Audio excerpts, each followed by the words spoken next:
Aleluya. Amados, el mensaje de hoy se llama dos formas de ver o dos visiones. Dos visiones o dos formas de ver. Hay dos formas de ver. Somos un pueblo, somos hijos de Dios. Pero ¿te has dado cuenta que los hijos de Dios no ven y no analizan las cosas de la misma forma? ¿Has visto que otros piensan diferente a ti?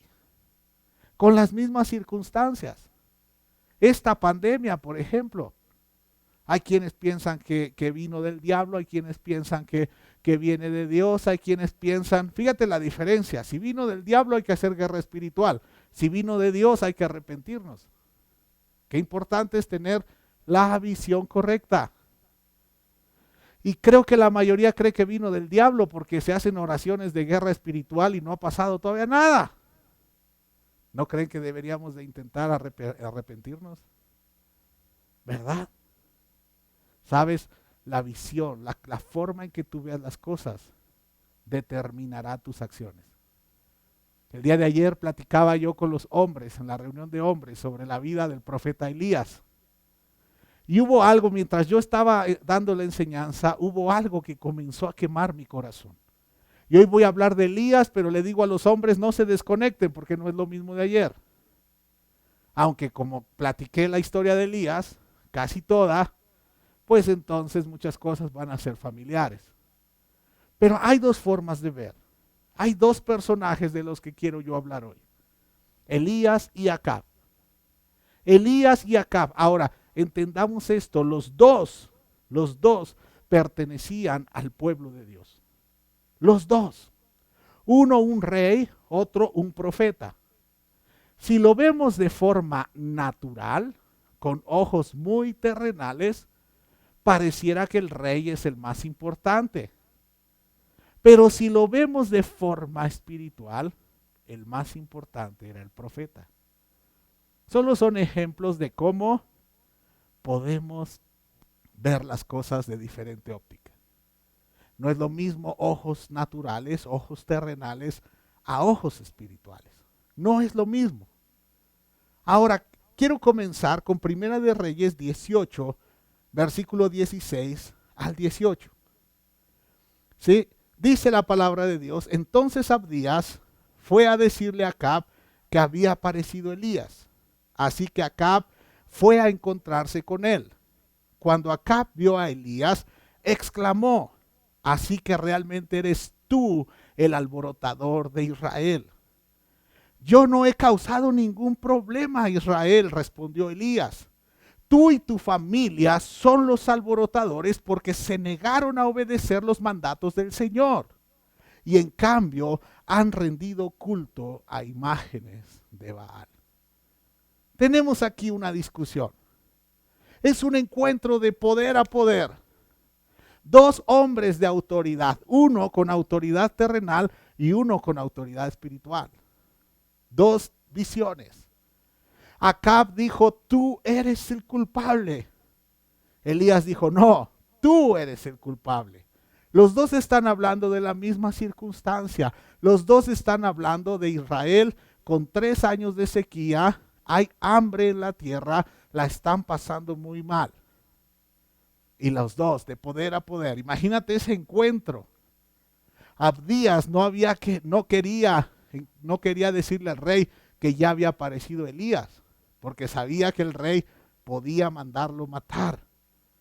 Este era un encuentro en donde Elías, un hombre de verdad, un hombre de carácter, se paró cara a cara con el rey y no se amedrentó.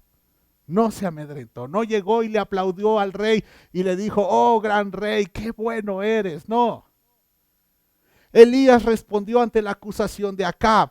Acab lo estaba acusando de algo, pero Elías le dijo, eres tú el culpable, tú y tu familia.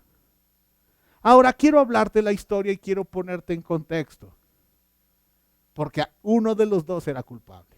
Yo sé que has leído la Biblia y tú ya sabes, el culpable era Acab, pero ¿por qué? ¿Por qué? Hablemos de cuando Acab comenzó a reinar. La palabra de Dios en Primera de Reyes 16, 29 dice que Acab, hijo de Omri, comenzó a gobernar Israel en el año 38 del reinado de Asa, rey de Judá, y reinó en Samaria 22 años. Sin embargo, escucha esto. Sin embargo, Acab, hijo de Omri, hizo lo malo a los ojos del Señor, peor aún que todos los reyes anteriores. Este era malo, malísimo. Este hizo, no quiere decir que era el de más carácter, porque no, era un tonto mandilón. Pero eso lo llevaba a ser el peor de todos. El peor de todos los reyes. Él hizo lo malo. Y dice el verso 31, y como si fuera poco haber seguido el ejemplo pecaminoso de Jeroboam, se casó con Jezabel, hija de Etbaal, de los Sidonios, y comenzó a inclinarse y a rendir culto a Baal. Primero construyó un templo y un altar para Baal en Samaria. Luego levantó el poste dedicado a la diosa Acera.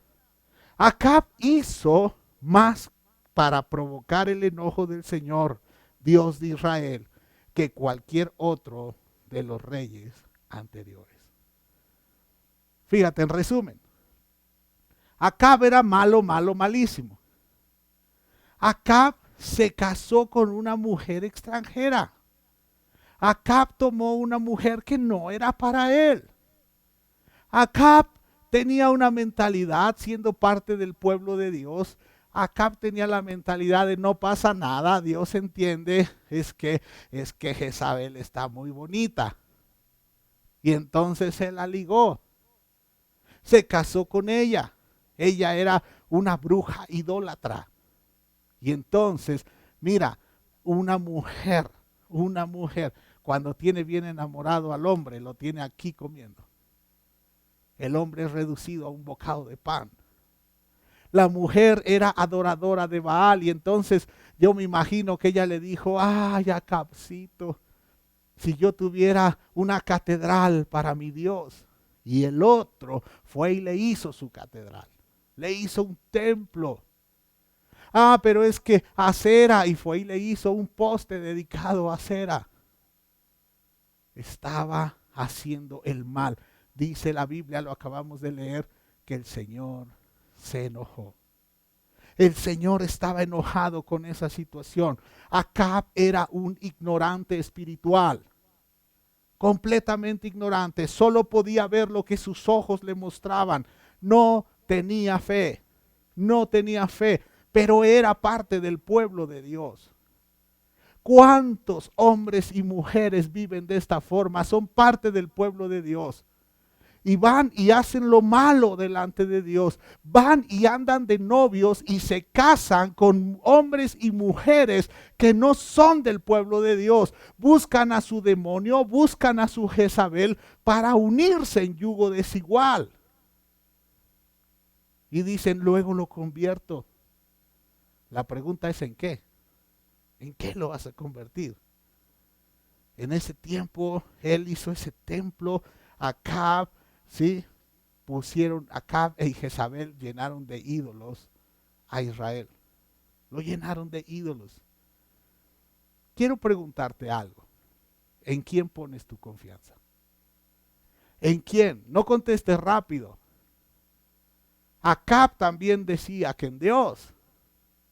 Sin en cambio, Jezabel fue conquistando su corazón. Jezabel hacía con él lo que quería. Acab se convirtió en un muñeco, una marioneta en las manos de Jezabel. ¿En quién pones tu confianza? ¿En quién? ¿En el dinero? ¿En la casa? ¿En tu esposo, tu esposa? ¿En tu jefe del trabajo? ¿El compadre que te invita a hacer negocios? ¿En quién pones tu confianza? ¿En tus hijos porque son muy buenos y te proveen? ¿En quién pones tu confianza? ¿Sí? Y si estás dudando y dices, no, es que no sé. Mira, ya pronto vamos a tener nuestra primera reunión en Koinonía. ¿Sí? Y ahí se va a ver. Ahí se va a ver. ¿Dónde? Si preguntamos por ti, dice, no, es que se fue a vender un terreno, es que se fue a hacer un negocio, es que esto, ay, Jezabel, te vamos a extrañar. Sí, es cierto. ¿Dónde está nuestra confianza? Acab era el rey, el hombre que representaba a la nación. Debemos ser honestos con esta pregunta. Debemos ser honestos y esta tarde, noche, más que nunca. Debes ser honesto porque puede ser que hoy se ha derribado ese ídolo en tu corazón. Por eso es que te estoy hablando así. No estoy enojado. No estoy enojado, pero este tema es porque yo anhelo y Dios anhela que tú seas victorioso. Dios anhela que tú tengas éxito. Pero una visión equivocada provoca que no lo tengas. Que no lo tengas. Debemos ser honestos con esto. Recordemos algo, cuando Dios iba a liberar a Israel de Egipto, Dios tuvo que hacer algo antes. Mira, lo más sencillo era haber provocado una rebelión y como los hebreos eran muchísimos, podían haber salido en medio de una batalla y salir de Egipto y como si nada. De verdad, lo podían haber hecho. Pero había un gran problema, que esos hebreos habían nacido en Egipto. Llevaba 400 años la familia de Jacob ahí. Por lo tanto, ellos ya no se relacionaban con Dios. Ellos estaban relacionados con los dioses egipcios. Al ser esclavos, les eran impuestas las creencias. Conocían a Jehová, pero conocían a un montón de dioses. Y entonces Dios tenía que hacer algo tremendo. Tenía que sacar a los dioses del corazón de los hebreos. Y la única forma era vencer a esos dioses. Esa era la única forma. Éxodo 12, versículo 12, dice, esa noche pasaré por la tierra de Egipto y heriré de muerte a todo primer hijo varón y a la primer cría macho de los animales en la tierra de Egipto. Ejecutaré juicio contra todos los dioses de Egipto, porque yo soy el Señor. ¿Qué está pasando? Está llevando a juicio a los dioses egipcios. Para esto ya habían pasado las plagas. ¿Sabes que las plagas no fue otra cosa más que mostrar que Dios es más poderoso que esas plagas? Un día te predicaré sobre esas 10 plagas, pero todas eran un Dios que Dios estaba venciendo. Todas eran un Dios y los dioses iban a ir a juicio. Todos los dioses serían sometidos al juicio de Dios.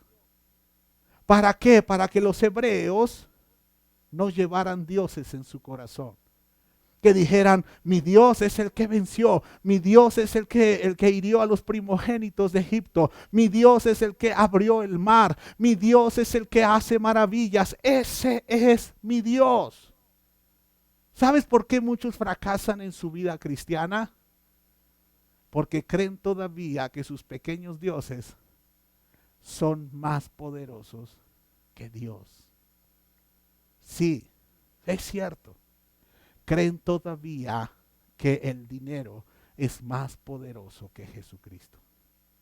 Creen todavía que esos dioses pueden vencer al Rey de Reyes y Señor de Señores. Ese es un problema. ¿Sabes? Elías, dice en Primera de Reyes 17:1, dice, ahora bien, Elías, te voy a hablar de cómo comenzó esta historia. Ya vimos que Acab fue coronado rey. Acab hizo lo malo. Acab hizo un templo, hizo un poste para acera. Acab se hizo un hombre terrible. Ahora vamos con Elías. Elías era hijo era tisbita, ¿sí? Y le dijo al rey Acab, tienen un encuentro. Antes de ese encuentro de poder a poder, Elías vino con él y le dijo, tan cierto como el Señor vive, el Dios de Israel a quien sirvo, no habrá rocío ni lluvia durante los próximos años hasta que yo dé la orden. Así comenzó toda la historia. Elías vino con Acab y le dijo, ¿sabes qué, rey? Soy el siervo de Dios y vengo a decirte que no va a llover hasta que yo lo diga. Fíjate qué pantalones o qué túnica, ¿verdad? Porque era lo que usaban. ¿Qué túnica? Vino y le dijo, no va a llover, rey, no va a llover hasta que yo dé la orden, hasta ese momento. Por eso es que el rey Acab culpaba a Elías. Culpaba a Elías, se le olvidó que Elías era el mensajero de Dios. Sabes, cuando tú tienes una visión muy natural, se te olvida que es Dios quien habla y le echas la culpa a la gente espiritual. Acab está ahí y está enojado. Por eso es que después de 3 años, cuando se encuentran, lo primero que dijo Acab al encontrarse con Elías, le dijo, así que realmente eres tú el alborotador de Israel. Tú eres el culpable, Elías. Tú eres, tengo las pruebas, tú me dijiste que no iba a llover y no ha llovido. Parece que tenía razón, si lo ves de forma terrenal. Parece tener razón. Y Elías, recuerda que Elías le dijo, no, eres tú, es tu maldad, es lo que tú hiciste, tú y tu familia hicieron. Han hecho lo malo, adoran otros dioses. Acab no entendía lo que estaba pasando. Acab estaba aferrado a su propia verdad. Era tan torpe que no entendía las cosas espirituales. Elías se lo estaba diciendo muy claro y él no entendía. Era como esas personas que a veces yo parodeo y que les están hablando y dicen, mandé. No entienden. No entienden, Elías se lo está diciendo de forma clara. Él solo podía ver a Elías como el causante, como el culpable de esa hambruna y de esa sequía en Israel. Por eso estaba enojado.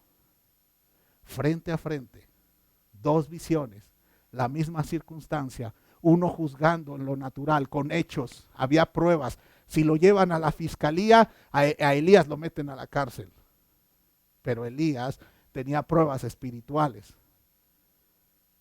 Sí, Elías tenía pruebas espirituales. Uno tenía visión natural y otro tenía visión espiritual. ¿Quién tiene la razón? ¿Quién tiene la razón? Bajo la visión natural de Acab, él se sentía inocente. Él era una víctima. Él era una víctima. ¿Sabes cómo podemos darnos cuenta de si somos espirituales o no? Si tú eres víctima o te sientes víctima, no tienes ojos espirituales. Si tú eres una persona tipo Adán, que después de que pecó, le echa la culpa a todo el mundo. Es que me quieren correr del trabajo, es que me tiene envidia mi jefe. Ay, es que le caigo mal a no sé quién. Ay, es que mi esposa, ay, es que mis hijos, ay, es que esto. Tienes una visión muy natural. Si todo el mundo es culpable y tú no, Acab, despierta. Despierta. Bajo la visión espiritual, Acab era responsable de lo que estaba pasando. Pero él se justificaba, fue Elías. Fue Elías. Yo te quiero preguntar algo. ¿Qué fue primero, la sequía o la maldad de Acab? Fue primero la maldad de Acab. La sequía fue consecuencia de. La sequía fue consecuencia. Las cosas naturales son consecuencia de las espirituales. La maldición no viene sin causa, dice la Biblia. Todo sucede primero en la atmósfera espiritual y después en la natural.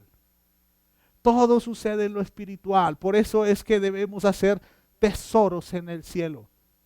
Tesoros, nuestras acciones de obediencia llegan al cielo. Nuestras acciones de obediencia son una cosecha que un día nuestros ojos verán. Sí, amados, tenemos que hacer tesoros en los cielos. La única forma de que esto pasara era que Dios volviera a ser Dios de Israel, porque recuerda que el rey hizo un templo a Baal. El rey había hecho un templo y así como los hebreos ya tenían dioses en sus corazones, Dios no puede reinar sobre hombres que tienen lleno el corazón de dioses con D minúscula. Jesús tiene que ser tu Señor por completo. Jesús no puede compartir tu corazón con otros dioses. No está dispuesto a hacer eso. No está dispuesto. Ese era el problema. El problema no era la falta de agua. El problema no era el hambre. El problema es que el rey había traído a dioses ajenos a la nación de Israel.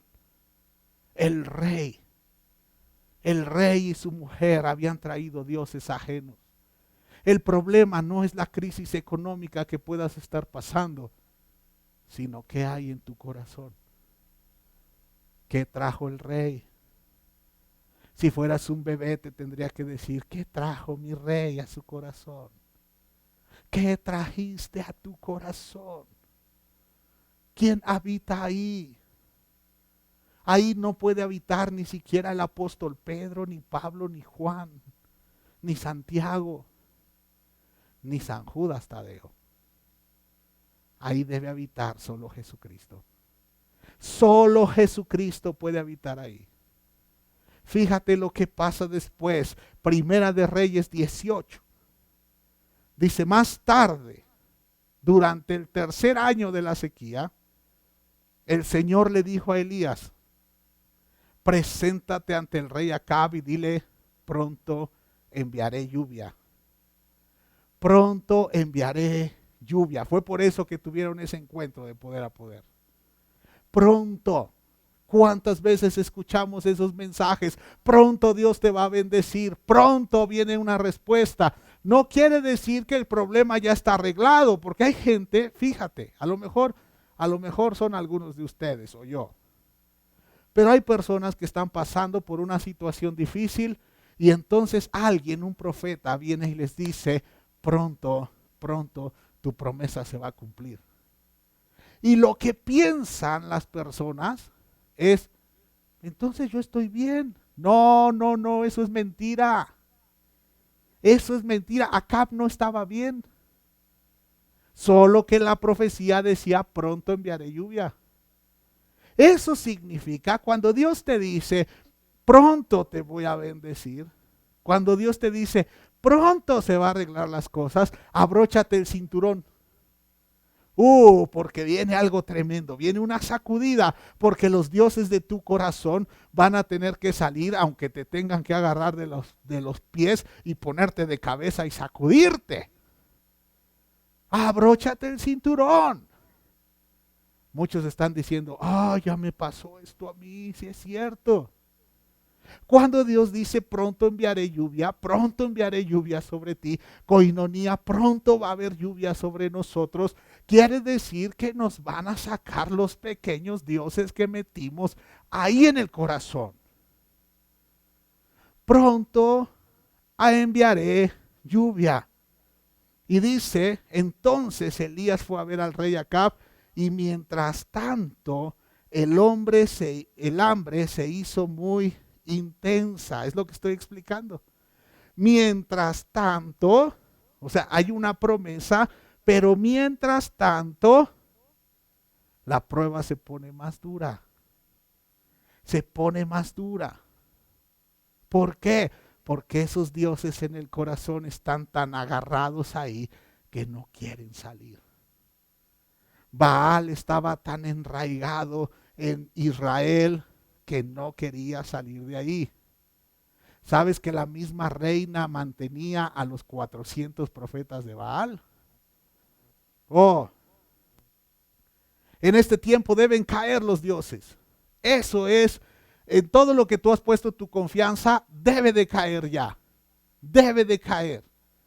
Nuestra confianza no debe estar puesta ni en el dinero, ni en los negocios, no debe estar puesta en los familiares, en el esposo, la esposa, en el trabajo. No, todo eso deben ser siervos de Dios. Pero nunca tu confianza debe estar puesta ahí. Porque entonces ya cuando viene ese reto, el hambre está aumentando, Dios dijo va a venir la lluvia, entonces comienza una gran batalla. Conoces la historia, pero te la voy a platicar. Elías le dijo a Acab, convoca a todo Israel para que se reúnan conmigo en el monte Carmelo. Trae a toda la gente, tráelos, júntalos y trae a los 450 profetas de Baal y los 400 profetas de Acera. 850 profetas de ídolos y dioses paganos. Imagínate, era un ejército de profetas. 850 contra un profeta. Y el profeta de Dios dijo, tráete a todos. Y le dice, fíjate, me gusta esto que dice, tráetelos a todos y dice a quienes Jezabel mantiene. Esa bruja los tiene ahí. Esa bruja los tiene ahí. Y entonces Acab juntó a todos. Los juntó, están todos en el monte Carmelo. Imagínate una gran multitud. Ahí está Elías. Elías es el único que cree y tiene su confianza en Dios. Todos los demás o eran completamente de Baal o había otros que estaban dudando. Había otros que estaban ahí. En el verso 21 dice, Elías se paró frente a ellos y les dijo, ¿hasta cuándo seguirán indecisos, titubeando entre dos opiniones? ¿Hasta cuándo, te digo, estarás indeciso? Tú que estás en este tiempo pensando, ay, desde que somos cristianos nos están pasando estas cosas. Ay, hay que regresar al oficio antiguo. Hay que hacerlo malo otra vez. Ay, nos iba mejor. ¿Hasta cuándo vas a dejar de pensar así? ¿Hasta cuándo? ¿Hasta cuándo, amados? Elías le estaba retando a la gente. ¿Hasta cuándo van a estar entre dos opiniones? ¿Hasta cuándo? Y dice, si el Señor es Dios, síganlo. Pero si Baal es el verdadero Dios, entonces síganlo a él. Pero no estén en medio. No seas indeciso. Quédate ahí. El reto está ahí, está todo. ¿Y sabes qué? Elías dijo, puso un reto muy importante. Dijo que todos esos profetas, 850, que hagan un altar, que pongan un animal, lo partan, lo pongan ahí, pongan la leña, pero que no le pongan fuego. Dijo, cada quien vamos a hacer un altar sin fuego. Y el Dios que responda con fuego, ese sea Dios en Israel. Que ese, dice literal, dice, invoquen ustedes el nombre de su Dios y yo invocaré el nombre del Señor. El Dios que responda enviando fuego sobre la madera, ese es el Dios verdadero. Y toda la gente estuvo de acuerdo. A mí esa frase me duele. Pueblo de Dios, dudando y pensando, el Dios que responda, que ese sea Dios. Así era la crisis, la gente tenía dioses en sus corazones, la gente estaba contaminada. Estaban entre dos pensamientos. Tal vez tú estás entre dos pensamientos. Es tiempo de meditar, es tiempo de cambiar, es tiempo de sacar los dioses de la casa. Así que Elías dijo a los profetas de Baal, empiecen ustedes porque son muchos. Empiecen ustedes, escojan uno de los toros, prepárenlo e invoquen el nombre de su Dios, pero no le prendan fuego a la leña.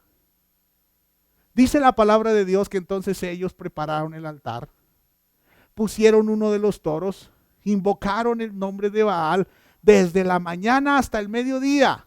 Fíjate, por horas invocaban a su Dios. Y le gritaban, oh Baal, respóndenos.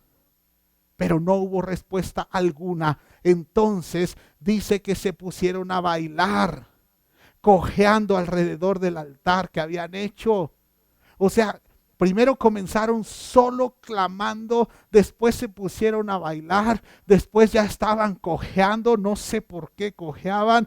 Y dice que cerca del mediodía, Elías comenzó a burlarse de ellos. Elías los veía, ya habían probado gritando, ya habían probado bailando, ya habían probado cojeando. Hay leyes espirituales y se entiende que a mayor sacrificio, mayor poder. Por eso ellos iban aumentando en su sacrificio. ¿Sabes qué? Llega un punto donde esta gente, cuando Elías se está burlando de ellos, Elías dice cosas así. Dice que comenzó a burlarse de ellos y les decía, tendrán que gritar más fuerte. Se mofaba de ellos. Sin duda que es un Dios. Pero ve lo que dice la burla de Elías. Tal vez está dormido. O quizá esté haciendo del baño. Dice, quizá está haciendo sus necesidades. ¿Sabes por qué se burla de esa forma? Porque un Dios hecho por hombres tiene características de hombres. Sí. Yo veo mucha gente, muchos ateos, buscando a Dios como hombres. Y no se dan cuenta que Dios está fuera de este universo. A Dios no lo compares con los hombres. Es Dios. Es como intentar comparar una computadora con su creador. No es posible. No es posible. Él se está burlando. Dijo, seguramente salió de viaje o se quedó dormido. Necesita que alguien lo despierte. Ante las burlas, los profetas de Baal, ellos comenzaron a gritar más fuerte. A mayor sacrificio, mayor poder. Gritaron más fuerte y sacaron unos cuchillos. Imagina esto, sacan unos cuchillos y comienzan a cortarse ellos. Comienzan a rasgar su piel con los cuchillos, empiezan a sangrar. Imagínate el espectáculo, 850 profetas bañados en sangre. No he visto tantos, pero sí me ha tocado ver en Semana Santa en reportajes gente que sangra. Gente que sangra. Porque creen que Dios los va a escuchar por eso. Están ellos cortándose la piel. ¿Qué clase de Dios están buscando? ¿Qué Dios están buscando que quieren que los vea sufrir? Nuestro Dios no necesita esos sacrificios. Pero dice que no había respuesta, ni siquiera se oía un solo sonido en el cielo. No se oía nada, nada. Entonces llegó el turno de Elías. Y Elías le dijo a la gente, vengan acá, acérquense, acérquense. Así que todos se juntaron a su alrededor, mientras él, fíjate qué situación tan triste. Él reparaba el altar del Señor que estaba derrumbado. La reina Valera dice que estaba destruido. Destruido. ¿Por qué el altar de Dios estaba destruido?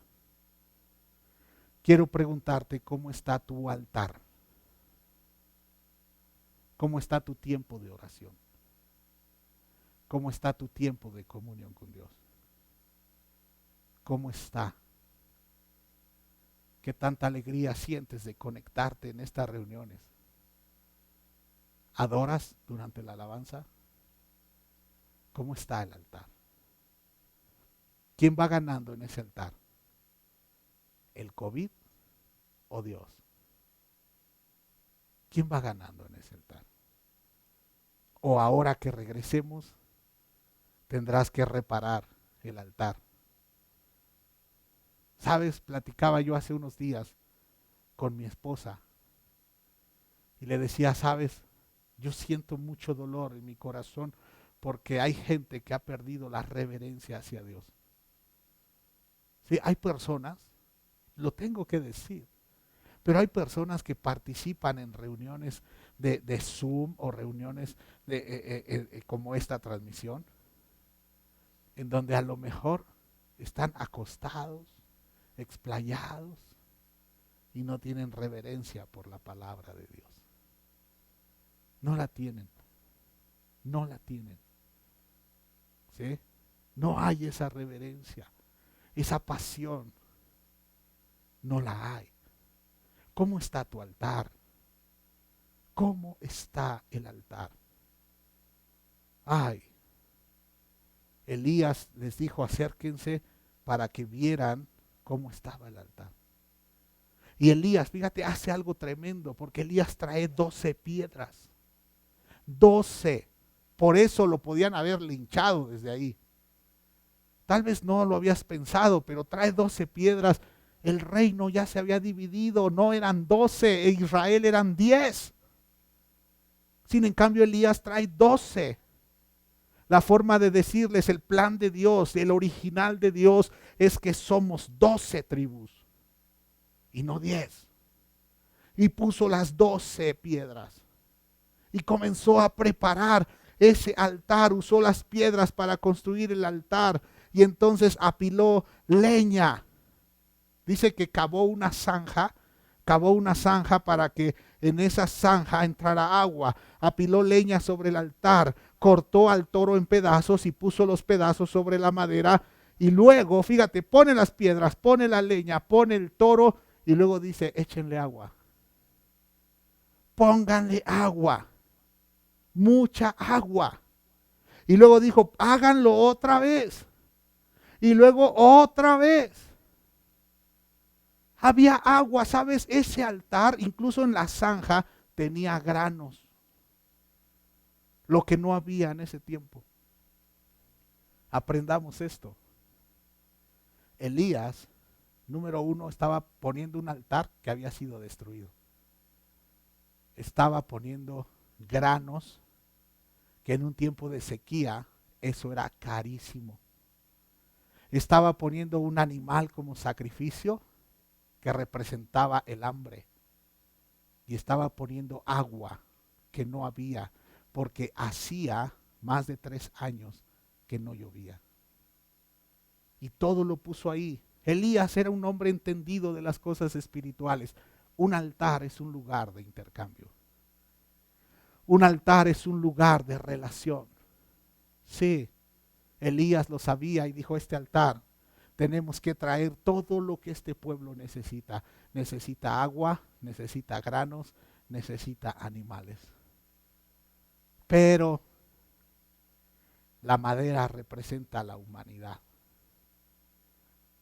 Nosotros tenemos que arder en el fuego de Dios. Nosotros tenemos que arder. Y entonces dice que a la hora, fíjate, Elías está haciendo todo esto y siempre Dios tiene una hora exacta.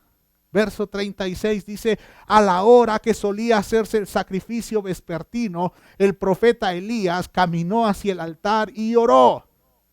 Oh Señor Dios de Abraham, de Isaac y de Jacob, demuestra hoy que tú eres el Dios de Israel y que yo soy tu siervo. Demuestra que yo he hecho todo esto por orden tuya.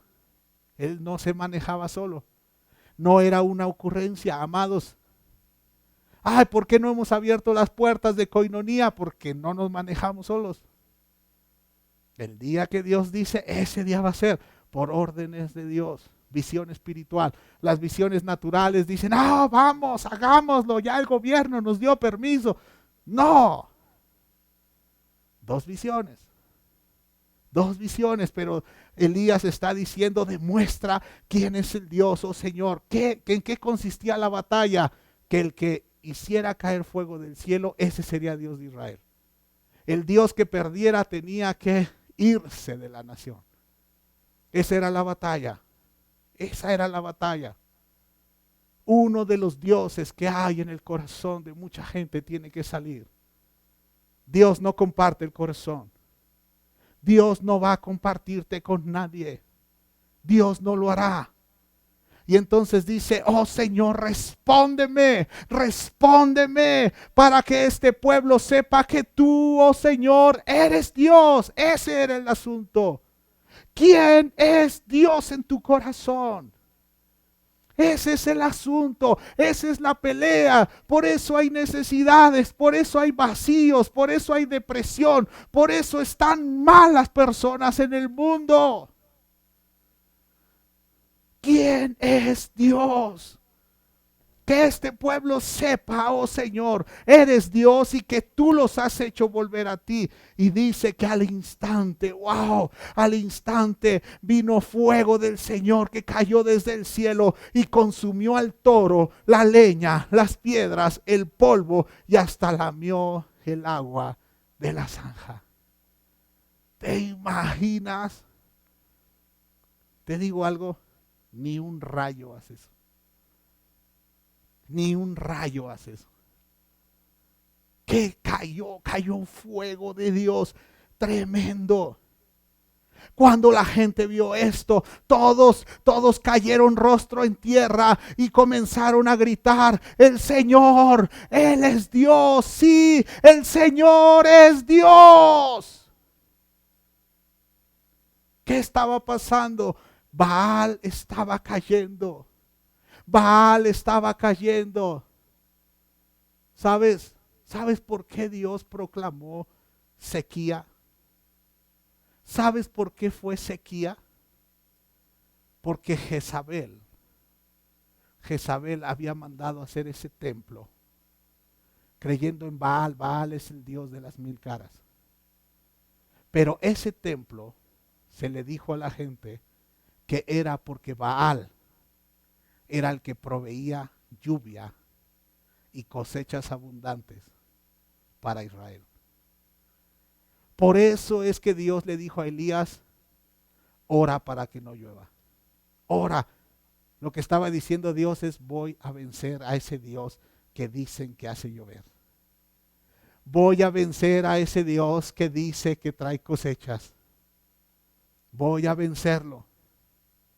Ay, es que me van a dar un trabajo y de ahí va a haber mucho dinero. Y Dios dice, voy a vencer ese trabajo. Voy a vencer ese trabajo. Ay, pero es que yo me voy a dedicar a esto y me va a ir muy bien. Voy a vencerlo. Ay, es que voy a vender coches, terrenos, voy a vender casas. Voy a vencer eso, porque en eso estás poniendo tu confianza, porque en eso estás creyendo. Según en lo que pones tu confianza, ¿no te has dado cuenta que no funciona? En donde si tú traes un Dios de la lluvia, Dios trae sequía. Y si tú traes un Dios de la fertilidad, Dios te hará estéril. Y si tú traes, fíjate, en Egipto, la primer plaga, lo primero que pasó es que el río Nilo, el agua se hizo sangre. Porque el río Nilo era en lo que los egipcios más creían. Era lo que traía vida. Y Dios les demostró que podía derrotar al río Nilo en un instante. En un instante. ¿Cuál es tu Dios? ¿Cuál es tu Dios? Es que estoy confiando. Miren, ahora hay unas tarjetas sanitizantes. No te digo que no las uses. Úsalas, alcohol, úsalo, todo lo que te digan. Pero no pongas tu confianza ahí. Que tenemos que usar cubrebocas todos. Sí, pero no está mi confianza en el cubrebocas. No está mi confianza en el gel antibacterial. Si tu confianza está ahí, entonces Dios va a tener que derribar a ese Dios. ¿Cuál es tu Dios? ¿Cuál es tu Dios? Tus compadres, tus amigos, el dinero. ¿Cuál es tu Dios? A lo mejor te dedicas a vender naranjas y dices, compré un camión de naranjas, con esto ya se hizo. Y al día siguiente las naranjas se echaron a perder todas. Porque es Dios derribando dioses. Este altar tenía todo lo que ellos le pedían a Baal. Y Elías lo puso en un altar y Dios trajo su fuego. Es necesario que todo en lo que tú estás confiando, todo lo pongas en el altar. Lo pongas en el altar. Y tu confianza la pongas en Dios. Y entonces, después de esto, pero te das cuenta que hubo una gran victoria, pero no ha llovido. Y podríamos preguntarnos, ¿y la lluvia? Esto se trataba de la lluvia. Dios no podía hacer llover porque le darían el crédito a otro Dios. Dios no te puede prosperar si tú le vas a dar el crédito a otro Dios. Dios no te puede sanar si tú le vas a dar el crédito a otro Dios. Dios no puede ayudarte con tu matrimonio si le vas a dar el crédito a otro Dios. No había llovido.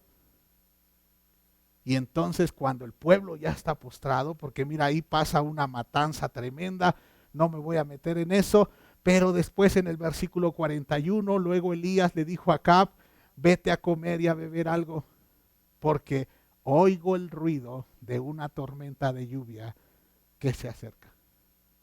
Vete a comer. Vete a comer, se viene un aguacero, ¿sí? ¿Sabes por qué ahora esa palabra sí era en poco tiempo? Porque ya no había otro Dios en Israel. Baal había caído. Y entonces Acab fue a comer y a beber. Y Elías, en cambio, subió a la cumbre del Carmelo, se inclinó a orar, ¿sí? Se inclinó a orar y le dijo a su discípulo, ve y mira hacia el mar. Y su sirviente fue y vio hacia el mar y regresó. Y Elías le preguntó, ¿ves alguna nube? Y dijo, no. Y Elías le dijo, ve 7 veces. Ve cuantas veces sea necesario, porque va a llover. Eso es fe. Eso es fe. Elías oraba. Yo creo que Elías era contorsionista porque metió su cabeza en medio de las rodillas. Estaba hincado. Imagínate cómo estaba. Así parían las mujeres de su época. Por obvias razones no lo puedo hacer para que lo veas. No puedo. Pero imagínatelo ahí con la cabeza metida, él orando y ve a ver. Y de repente a la 7ª vez viene el discípulo y dice, ay, pues alcanzo a ver allá a lo lejos una nube más o menos del tamaño de una palma de la mano de un hombre. Y él dijo, suficiente. ¿Sabes por qué? Porque en las manos de Dios solo basta una pequeña nube para que haya un aguacero. Y entonces le dijo, ya, con eso, vamos, corre. Y entonces dice que Elías le gritó, corre y dile a Acab, sube a tu carro y regresa a tu casa. Si no te apuras, la lluvia te detendrá. Esta imagen es tremenda, porque poco después el cielo se oscureció de nubes.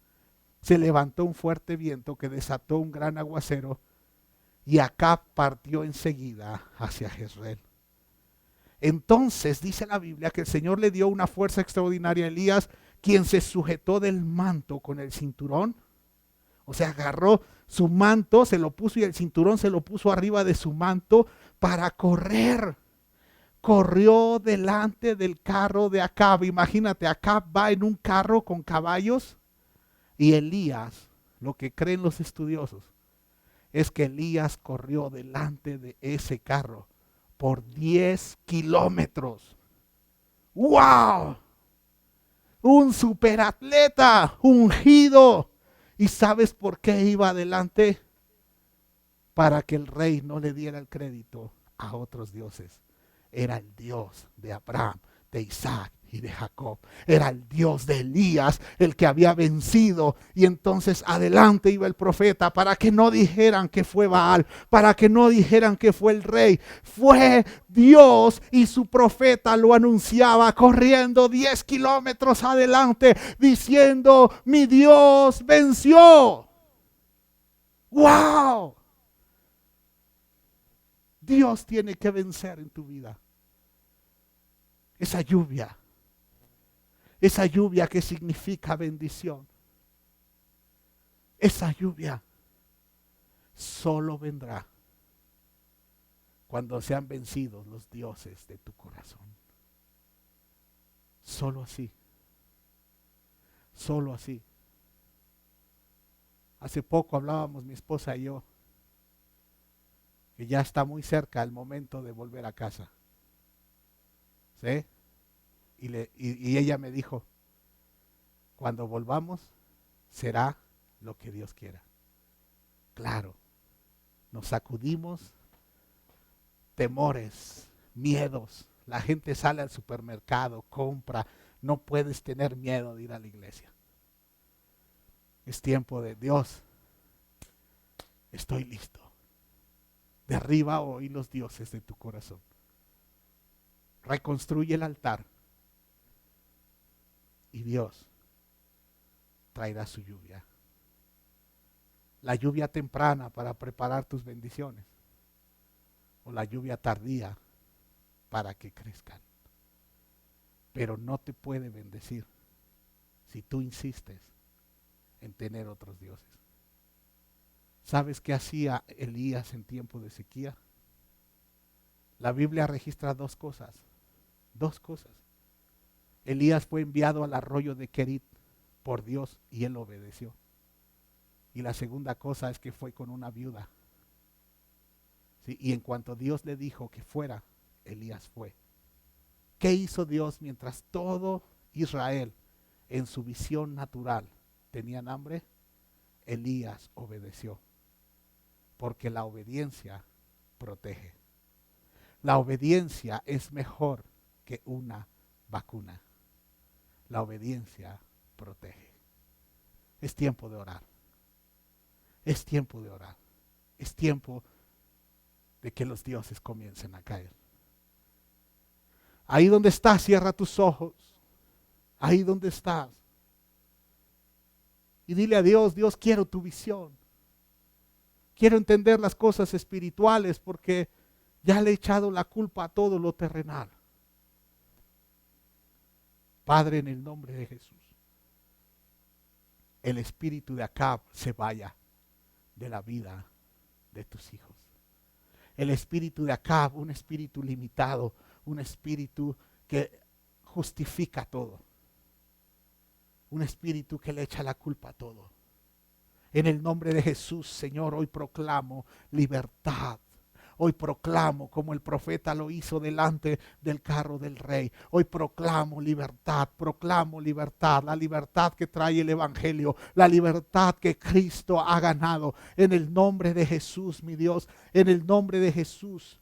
Yo te pido, Dios, que antes de que tú tengas que hacer que esos dioses caigan, Dios, porque eso representa crisis en el corazón de la gente. Mi Señor, en el nombre de Jesús, tengas misericordia y este día les muestres a ellos cuáles son sus dioses y ellos se deshagan de esos dioses. Si tienes dioses en tu corazón, tu confianza está puesta en el lugar equivocado, tu confianza está puesta en negocios, tu confianza está puesta en las personas, tu confianza está puesta en alguien más que no es Dios. Hoy, entrégalo. Hoy dile, Dios, quiero confiar en ti. Quiero confiar en ti. No quiero vivir en sequía. No quiero vivir en crisis. Hoy, mi Dios, sé mi Señor. A lo mejor Jesús ha sido tu Salvador, pero no ha sido tu Señor. ¿Cuál es la marca de que es tu Señor? Que lo obedeces. Dile, sé mi Señor. Quiero obedecerte. Quiero estar contigo. Sé mi Señor. Sé mi Señor. Ayúdame, Padre. Así díselo, abre tu corazón. Dile, ayúdame. Ayúdame, locamente he hecho, me he fijado en las cosas naturales y perdí de vista lo importante, lo espiritual. Gracias, mi Dios. Gracias en el nombre de Jesús. Amén, amén y amén.